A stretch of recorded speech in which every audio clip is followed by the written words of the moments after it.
सभी मित्रों को नमस्कार। फाउंडेशन ऑफ योग के अंतर्गत अभी तक हमने योग की जो परिभाषा है और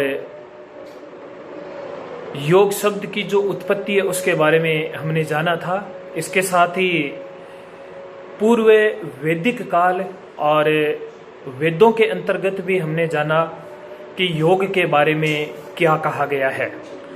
अब हम आगे बढ़ते हैं और वेदों के बाद का जो समय आता है वह है उपनिषदों का काल। उपनिषद यानी कि भारत के वो साहित्य जिनको मुकुटमणि कहा जाता है। यदि कोई भी योग का साधक वास्तव में योग के बारे में जानना चाहता है, आत्म विद्या के बारे में जानना चाहता है, तो उसको उपनिषदों का गहन अध्ययन अवश्य ही करना चाहिए। जैसा कि बताया गया है कि कुल 108 उपनिषद है और उन 108 उपनिषदों में आत्म तत्व के बारे में, आत्म ज्ञान के बारे में, आत्म विद्या के बारे में बहुत कुछ कहा गया है। यह हम यूं भी कह सकते हैं कि यदि हम आत्मा के बारे में और योग के बारे में और इसके विज्ञान के बारे में यदि हम जानना चाहते हैं तो हमें उपनिषदों का अध्ययन अवश्य करना चाहिए। जो 108 उपनिषद है उनमें 11 जो उपनिषद है वह मुख्य उपनिषदों के अंतर्गत आते हैं और कई तो ऐसे उपनिषद है जिनका नाम ही योग से संबंधित है। जैसे योग तत्वोपनिषद है, ध्यान बिंदुपनिषद है, कुंडल्योपनिषद है। यानी कि ये कुछ ऐसे उपनिषद है जिसके बारे में योग के बारे में बहुत ही गहराई से बताया गया है। यदि हमें कठोपनिषद की भी बात करें, कठोपनिषद जिसमें नचिकेता और यमराज के बीच का संवाद आता है और उसमें जो नचिकेता होता है उसको बहुत सारे प्रलोभन दिए जाते हैं, फिर भी नचिकेता कहता है कि नहीं, मुझे तो सिर्फ और सिर्फ आत्मविद्या का ही ज्ञान प्राप्त करना है। और अंत में थक हार कर जो यमराज जी होते हैं वो नचिकेता को आत्मविद्या का ज्ञान देते हैं। जैसा कि कठोपनिषद में योग के बारे में कहा गया है और योग का जो अभिप्राय बताया गया है उसमें कहा गया है प्रभव तथा अपेय। यहाँ पर प्रभव का अर्थ है शुभ संस्कार एवं विवेक की उत्पत्ति और अपेय का अर्थ है अशुभ संस्कार एवं अविवेक का नाश। अर्थात योग के द्वारा हम इस स्थिति को प्राप्त करते हैं। इतना ही नहीं, यदि हम आगे बढ़ें और वृद्धारण्यक उपनिषद की हम बात करें जिसमें 1.5.3 के अंतर्गत बताया गया है, साथ ही यदि छंदोग्योपनिषद की भी बात करें 1.3.3 के अंतर्गत जिसमें प्राण, अपान आदि 5 वायुओं के महत्व का वर्णन हमें मिलता है। यानी कि ये जो प्राण की बात है या पंच प्राण या 5 वायु की बात है, हम सभी जानते हैं कि योग के अंतर्गत इनका कितना महत्व है। इसी प्रकार से हृदय तथा उससे निकलने वाली नाड़ियों का जो वर्णन है वह कठोपनिषद के 2.3.16 के अंतर्गत बताया गया है। साथ ही यही जो बात है छांदोग्योपनिषद में भी बताई गई है। यदि हम तैत्तिरीयोपनिषद की बात करें तो तैत्तिरीयोपनिषद के साथ में छंदोग्योपनिषद और कठोपनिषद के अंतर्गत भी हठ योग की जो सबसे महत्वपूर्ण जो नाड़ी समझी जाती है सुषुम्ना नाड़ी, उसका इन उपनिषदों में अप्रत्यक्ष रूप से उल्लेख मिलता है। इसके साथ ही कठोपनिषद में योग की सुस्पष्ट व्याख्या 2.3.11 के अंतर्गत की गई है। श्वेताश्वतर जो उपनिषद है उस उपनिषद में भी योगाग्नि में शरीर की तथा ध्यान योग का हमें संक्षिप्त जो वर्णन है वह प्राप्त होता है। इसके साथ ही जो मुंडकोपनिषद है उसमें भी संन्यास योग शब्द का प्रयोग मिलता है। छंदोग्योपनिषद और बृहदारण्यक जो उपनिषद है उसमें क्रिया योग के जो आधारभूत सिद्धांत है उनका वर्णन हमें देखने को मिलता है। श्वेतासत्र उपनिषद में भी योग के अभ्यासों का क्रमवार जहां हमें विवरण प्राप्त होता है तथा उनका शरीर क्रियात्मक प्रभाव का भी वहां पर वर्णन मिलता है। इसी प्रकार ऐत्रेय और तैत्तिरीय उपनिषद में शरीर के विभिन्न जो कोष है, यानी कि हम जिन पंच कोषों की बात करते हैं कि हमारा जो अन्नमय है, मनोमय है, प्राणमय है, विज्ञानमय है, आनंदमय है, जो ये पंच कोष है तैत्तिरीय उपनिषद ऐत्रेय उपनिषद के अंदर इन 5 प्रकार के कोषों का हमें वर्णन मिलता है। इसी प्रकार से जो मैत्रेयी उपनिषद है उसमें षडंग योग का वर्णन आता है। जैसे कि हम पतंजलि योग में अष्टांग योग की बात करते हैं, इसी प्रकार इस मैत्रेयी उपनिषद के अंदर षडंग योग का वर्णन मिलता है। और षडंग योग के अंतर्गत भवसन नियंत्रण जो पहला अंग है, भवसन नियंत्रण यानी कि प्राणायाम की बात आती है, इंद्रिय नियंत्रण यानी कि प्रत्याहार की बात आती है, तीसरा उसमें ध्यान आता है, चौथा एकाग्रता यानी कि धारणा आती है, पांचवा तर्क और छठवां है अंतर्ज्ञान या अनुभवातीत की बात आती है या ज्ञानातीत अवस्था जिसको समाधि कहा गया है। इसी प्रकार से यदि हम और कठोपनिषद की बात करें जिसमें 2.5.4 के अंतर्गत योग के बारे में बताया गया है और कहा गया है कि योग एक ऐसी अवस्था है जिसमें हमारी समस्त इंद्रियां वश में हो जाती है, यानी इंद्रियों पर और मन पर पूर्ण नियंत्रण हो जाता है। तो हम कह सकते हैं कि इंद्रियों के ऊपर और मन के ऊपर पूर्ण नियंत्रण स्थापित करना ही कठोपनिषद के अनुसार योग है। इसी प्रकार से जो हमें योग तत्वोपनिषद की भी यदि बात करें तो उसके अंदर बहुत ही गहराई से वर्णन किया गया है, साधक की अवस्थाओं का वहां पर वर्णन किया गया है। इतना ही नहीं, वहां पर किस प्रकार का हमारा आहार विहार आदि होना चाहिए उनका भी वहां पर वर्णन किया गया है। और जो नादानुसंधान की बात आती है उसका भी वर्णन आता है। इसी प्रकार जो ओमकार की बात है, ओम का अपना क्या महत्व है, ओम की अलग अलग प्रकार की जो कलाएं हैं आदि, ध्यान बिंदु आदि जो उपनिषद है उनके अंदर उनका विस्तृत रूप से वर्णन किया गया है। तो हम कह सकते हैं कि जो उपनिषद है उन उपनिषदों में योग के बारे में और उस आत्म तत्व को जानने के लिए, आत्म साक्षात्कार करने के लिए बहुत कुछ बताया गया है। अब हम उपनिषद से आगे बढ़ते हैं। तब आता है पूर्व प्राचीन काल। जो ये पूर्व प्राचीन काल है ये महाकाव्य काल है। और हम सभी जानते हैं कि भारत के अंदर जो 2 महाकाव्य है वो दोनों महाकाव्य एक तरह से भारत के लोगों के अंदर, उनकी रग रग के अंदर वो बसे हुए हैं। वो 2 महाकाव्य है महाभारत और रामायण। इन 2 प्रमुख महाकाव्य महाभारत एवं रामायण में विभिन्न प्रकार की जो योगिक क्रिया एवं साधनाएं हैं उनके बारे में ये दोनों महाकाव्य वास्तव में भरे पड़े हैं। और योग पद्धति के विभिन्न रूप रामायण काल में बहुत अधिक प्रचलित थे। और हम सभी जानते हैं जो योग वशिष्ठ है, जो कि भगवान श्री राम और वशिष्ठ जी के बीच का एक संवाद है और जिसके अंदर बहुत ही सूक्ष्म रूप से योग के बारे में बताया गया है। ठीक इसी प्रकार से हम यदि महाभारत की बात करें तो महाभारत महत्वपूर्ण विज्ञान का स्तोत्र साहित्य है।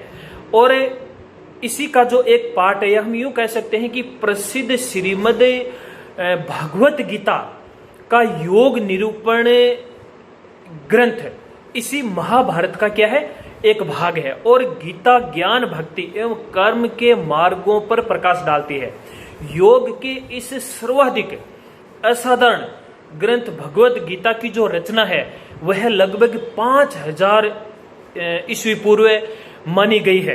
तो गीता के अंदर चाहे हम कर्म योग की बात करें, भक्ति योग की हम वहां पर बात करें, जिसका बहुत कुछ ज्ञान योग का है जो वर्णन मिलता है, और हम सभी जानते हैं कि किस प्रकार से भगवान कृष्ण और अर्जुन के बीच का यह संवाद है। और भगवत गीता के अनुसार ईश्वर से मिलने के जो मार्ग है वो 4 प्रकार के मार्ग बताए गए हैं। उनमें जो सबसे पहला है उसमें कहा गया है कि श्रेष्ठ कर्म, यानी कि एक सांसारिक व्यक्ति है वो अपनी घर गृहस्थी के अंदर रहते हुए श्रेष्ठ कर्मों को करते हुए भी वह क्या कर सकता है, वह यानी कि उसकी आत्मा का परमात्मा से मिलन हो सकता है। यहाँ पर श्रेष्ठ कर्म है वह है कर्म योग।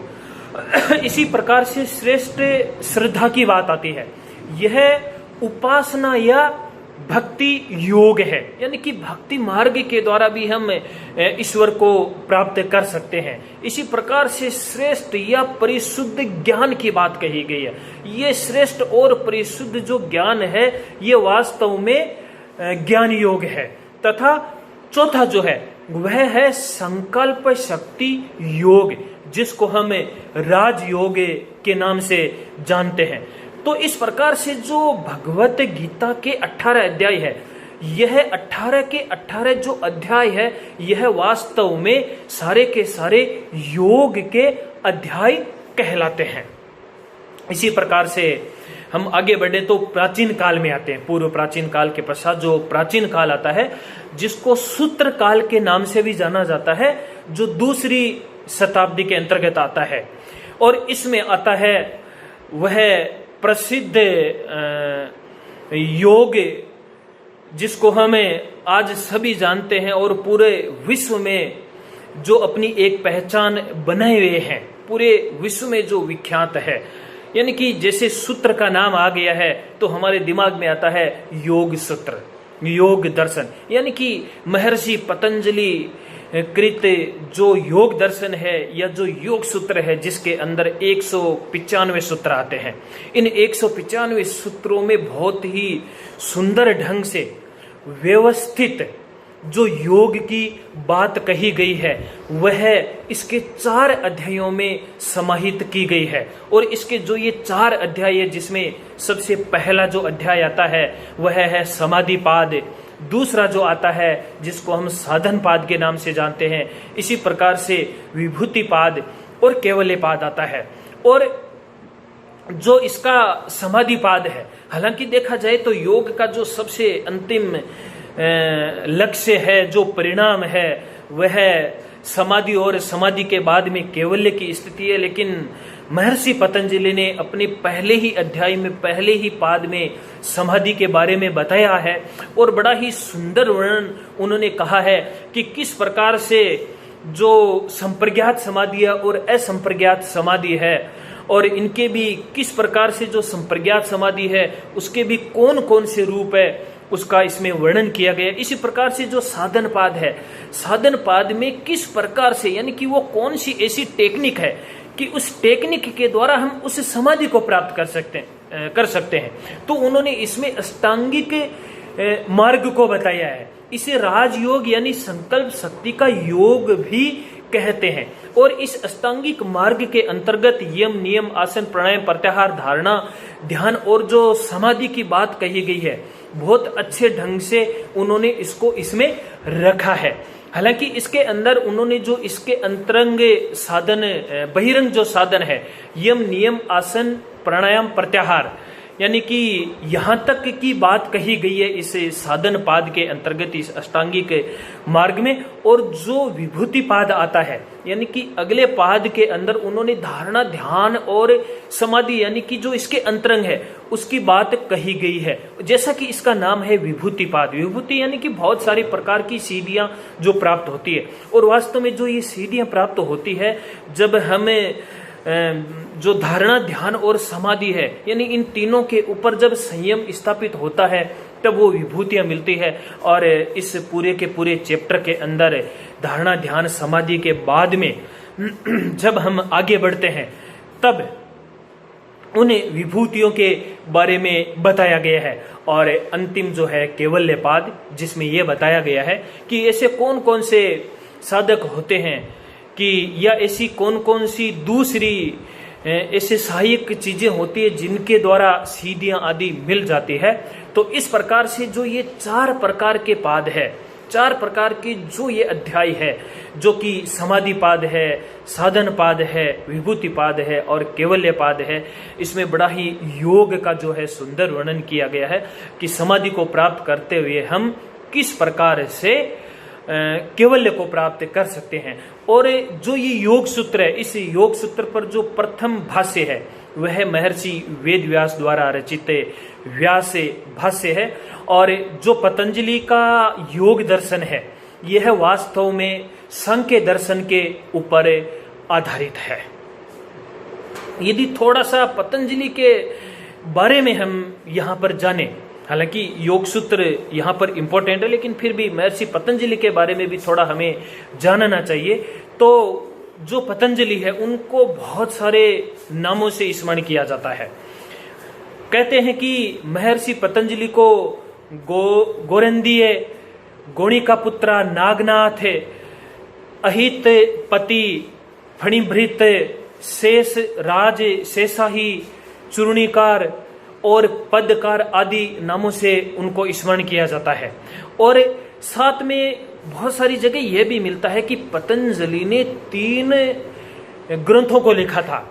और वो जो 3 ग्रंथ है उनमें एक है सामवेदीय निदान सूत्र, दूसरा है योग सूत्र और तीसरा है महाभाष्य। और सामवेद की एक शाखा पतंजल शाखा भी थी। इसका निर्देश कई ग्रंथों में भी मिलता है। हालांकि ये इतिहास की बात है और इतिहासकार अलग अलग रूप से इसका वर्णन करते हैं। इतना ही नहीं, आयुर्वेद की चरक संहिता भी पतंजलि द्वारा परिष्कृत मानी जाती है। यानी कि बहुत सारे इतिहासकार ये मानते हैं कि नहीं, आयुर्वेद की चरक संहिता तो चरक के द्वारा लिखी गई है, लेकिन बहुत सारे ये भी मानते हैं कि आयुर्वेद की जो चरक संहिता है वह वास्तव में महर्षि पतंजलि के द्वारा परिष्कृत है, उनके द्वारा वह रची गई है। इसके साथ ही महामुनि पतंजलि ने पणिनीय व्याकरण पर एक बहुत ही महती व्याख्या लिखी और ये संस्कृत वांग्मय में महाभाष्य के नाम से प्रसिद्ध है। और कहा जाता है कि जो महर्षि पतंजलि है, पतंजलि काशी में ईसा पूर्व 2री शताब्दी में विद्यमान थे और इनका जन्म गोनारद्य यानी कि गोनिया में हुआ था। पर ये काशी में नागकूप में कहते हैं कि आकर के बस गए थे और ये व्याकरणाचार्य पाणिनि के शिष्य थे। और काशीवासी आज भी कहते हैं कि श्रावण कृष्ण नाग पंचमी को छोटे नाग गुरु का, बड़े गुरु का नाग लो भाई नाग लो, यह कहकर नाग के चित्र बांटते हैं। क्योंकि पतंजलि को कहते हैं कि वह शेष नाग के अवतार है, यानी कि शेष नाग के अवतार भी वह माने जाते हैं। इसी प्रकार पतंजलि के बारे में कहा जाता है कि पतंजलि संभवतः पुष्य मित्र शुंग 195 से 142 ईस्वी पूर्व के शासन काल में थे और राजा भोज ने इन्हें तन के साथ मन का चिकित्सक भी कहा है। और यदि उनको चिकित्सक कहा है तो ये कहना शायद अतिशयोक्ति नहीं होगी कि आयुर्वेद का जो महान ग्रंथ है चरक संहिता, ये वास्तव में महर्षि पतंजलि के द्वारा ही विरचित होना चाहिए, उनके द्वारा लिखा होना चाहिए। तो इस प्रकार से यह जो सूत्र काल है और इस सूत्र काल में महर्षि पतंजलि का योग सूत्र आता है। अब हम यदि आगे बढ़े इसी काल के अंतर्गत, तब आता है बौद्ध दर्शन और जैन दर्शन। जो बौद्ध दर्शन और जैन दर्शन है उनका जो योग है उनकी हम आगे और डिटेल से वहां पर हमें व्याख्या करेंगे। लेकिन काल के अनुसार यदि देखा जाए तो बौद्ध दर्शन हम सभी जानते हैं कि जो भगवान बुद्ध है और बुद्ध ने जो योग की शिक्षा है वह कहते हैं कि योग गुरु अरम कल्लाम और उद्दक रामपुत्र से प्राप्त की थी। और बुद्ध ने अष्ट मार्ग की शिक्षा दी थी, यानी कि उनका अष्टांगिक मार्ग कहलाता है, कि भाई किस प्रकार से जो भगवान बुद्ध थे उनका जो हृदय है वो परिवर्तन हुआ था। और फिर उन्होंने कहा कि 4 आर्य सत्यों का जो उन्होंने सिद्धांत दिया था कि किस प्रकार से हम पूर्ण रूप से दुखों से मुक्त हो सकते हैं। और विपश्यना भारत की सबसे एक प्राचीन तकनीक मानी जाती है। और विपश्यना शब्द का अर्थ है चीजों को उसी रूप में देखना जैसे वे वास्तव में होते हैं। और आज पूरे विश्व के अंदर जो विपश्यना ध्यान पद्धति है वह प्रसिद्ध है। इसी प्रकार से जो जैन दर्शन है, जैन दर्शन जिसमें 24 तीर्थंकर हुए हैं, जिसमें सबसे प्रथम जो तीर्थंकर थे वो भगवान ऋषभ थे, और 24वें जो तीर्थंकर थे वो थे भगवान महावीर। और भगवान महावीर की जो ये परंपरा चली आ रही है, और भगवान महावीर का नाम महावीर नहीं था, उनका नाम वर्धमान था, लेकिन उन्होंने योग के बल के ऊपर यानी कि तपस्या करके वो महावीर कहलाए थे। और जैन धर्म में प्रत्याहार और ध्यान योग के जो 2 प्रमुख खंड है, और जैन दर्शन का उपाय योग के रूप में सम्यक कर्म, सम्यक वाणी एवं सम्यक ज्ञान को प्राथमिकता दी जाती है।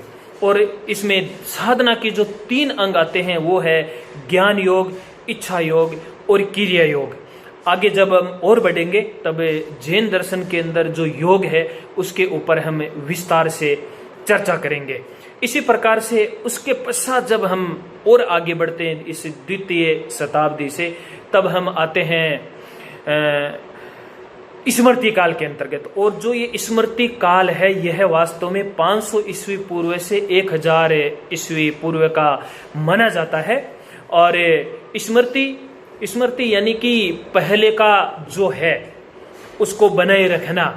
और जो स्मृतियों में योग नित्य कर्मों में स्थान रखता है। अभी तक 27 स्मृतियां जो ग्रंथ है वह प्राप्त हुई है और प्रकाशित है। साथ ही इनमें याज्ञवल्क्य की स्मृति है, मनु स्मृति है, दीक्ष स्मृति है, यह बहुत ही प्रमुख है। और जो मनु स्मृति है उसकी भी हम आगे चर्चा करेंगे और विस्तार से वहां पर चर्चा की जाएगी। इसी प्रकार से आता है पौराणिक काल। जो पुराण है वह भी हमारे सनातन धर्म और भारतीय साहित्यों में अपना एक विशेष स्थान रखते हैं। और पौराणिक काल जो प्रथम ईस्वी का जो इसका समय है इतिहासकारों के अनुसार जो माना जाता है। और पौराणिक काल में योग विज्ञान का जो विकास है प्रथम ईस्वी सदी के आसपास से जो शुरू हुआ था। और कहते हैं कि कुल 18 पुराण है। वो जो 18 पुराण है उनमें जो सबसे पहला पुराण है वह है ब्रह्म पुराण, उसके बाद में पद्म पुराण, विष्णु पुराण, वायु पुराण, भागवत पुराण, नारदीय पुराण, मार्कंडेय, अग्नि, भविष्य पुराण, बृहत वेवर्त पुराण, शिव पुराण, लिंग पुराण, वाराह पुराण, वामन पुराण, कूर्म पुराण, मत्स्य पुराण, गुरुड़ और ब्रह्मानंद पुराण। और वास्तव में देखा जाए तो ये जितने के जितने पुराण हैं ये पुराण वास्तव में एक क्रमवार में है। जैसा कि पहला जो पुराण है ब्रह्म पुराण है और सबसे लास्ट का जो पुराण है ब्रह्मानंद पुराण है। ये जितने पुराण है ये पुराण हमें ये बताते हैं कि किस प्रकार से इस सृष्टि की उत्पत्ति हुई, किस प्रकार से जो ये ब्रह्मांड है यह अस्तित्व में आया। तो उस ब्रह्म पुराण से लेकर के और इस पूरे ब्रह्मांड की उत्पत्ति से शुरू करके और सबसे अंत में हम ब्रह्मानंद यानी कि उस अंतिम अवस्था में उस ब्रह्म यानी कि उस आनंद की अवस्था में हमें पहुंचते हैं। तो इन पुराणों के अंदर भी बहुत ही सुंदर रोचक कहानियों के माध्यम से प्रेरक जो प्रसंग है उनके माध्यम से ये हम यूं भी कह सकते हैं कि एक सरल भाषा में इन पुराणों के अंदर जो योग है, जो आत्मविद्या है, जो कर्म कांड आदि है उनके बारे में बताया हुआ है। तो अभी हम इस व्याख्यान में यहाँ तक ही चर्चा करेंगे। आगे का जो व्याख्यान होगा उसमें फिर हम और आगे जो मध्यकाल है आदि उनमें योग की क्या स्थिति रही है उसकी हम चर्चा करेंगे। आप सभी का धन्यवाद। नमस्कार।